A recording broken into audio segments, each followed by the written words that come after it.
টঙ্গীর তুরাগ তীরে শুরু হয়েছে মাওলানা জুবায়েরের অনুসারীদের দ্বিতীয় পর্বের বিশ্ব ইজতেমা। ফজরের নামাজের পর আম বয়ানের মধ্য দিয়ে শুরু হয় দ্বিতীয় পর্বের ইজতেমা। এতে অংশ নিচ্ছেন সারা দেশের অন্তত ২২ জেলার মুসল্লিরা। সেই সাথে বিশ্বের ৭২টি দেশের প্রায় ৩,৫০০ মুসল্লি অংশ নিয়েছেন এই পর্বে। টঙ্গী থেকে বিস্তারিত জানাচ্ছেন সহকর্মী আশিক মাহমুদ।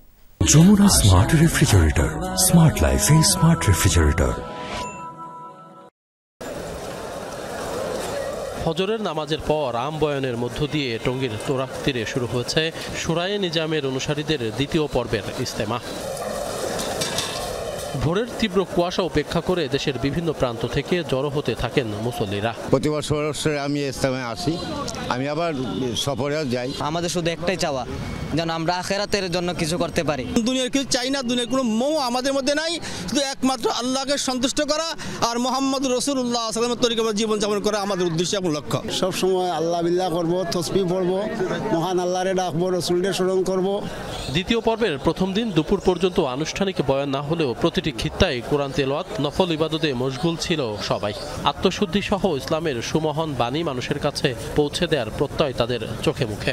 আমাদের নিজের পকেটের পুজো খরচ করে সময় দিয়ে রাত দিয়ে মাত্র আসি শুধু আল্লাহকে রাজি করার জন্য। আমরা দিনকে হাসিল করার জন্য, দিন শিখার জন্য, দিনের মেহনত শিখার জন্য, নিজে শিখবো, অন্যকে শিখাবো।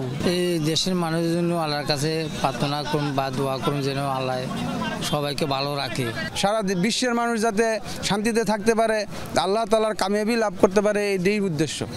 বিশ্বের ৭২টি দেশের প্রায় ৩,৫০০ বিদেশি মুসল্লি অংশ নিয়েছে এই পর্বে। আলহামদুলিল্লাহ বহুত আচ্ছা, এই দিন কে সফর বহুত আচ্ছা है আলহামদুলিল্লাহ। ये दीनी सफर है ने, आखिरत का फिक्र है, जन्नत का फिक्र, अल्लाह की खातिर, ये बहुत अच्छा है।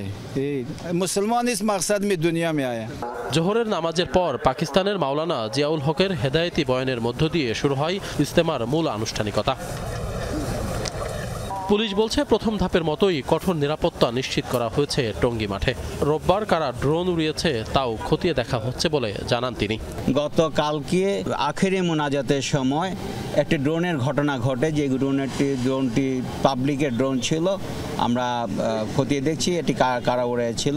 এই ড্রোনটি কোনো একটি বেলুনের সাথে বেঁধে ফুটে যায়, বেলুনগুলি ফুটে যায়, জনগণ আতঙ্ক হয় এবং ছোটাছুটি করে ব্যথা পেয়েছে। আগামী ৫ ফেব্রুয়ারি আখেরি মোনাজাতের মধ্য দিয়ে শেষ হবে মাওলানা জুবায়েরপন্থীদের দ্বিতীয় পর্বের আনুষ্ঠানিকতা। টঙ্গীর এই তুরাগ তীরে প্রতি বছর ২ পর্বে অনুষ্ঠিত হয় বিশ্ব ইজতেমা। তবে বেশ কিছু কারণে এবছরের বিশ্ব ইজতেমা অনুষ্ঠিত হচ্ছে ৩ পর্বে। গতকাল আখেরি মোনাজাতের মধ্য দিয়ে সুষ্ঠুভাবে সম্পন্ন হয়েছে প্রথম পর্বের আনুষ্ঠানিকতা।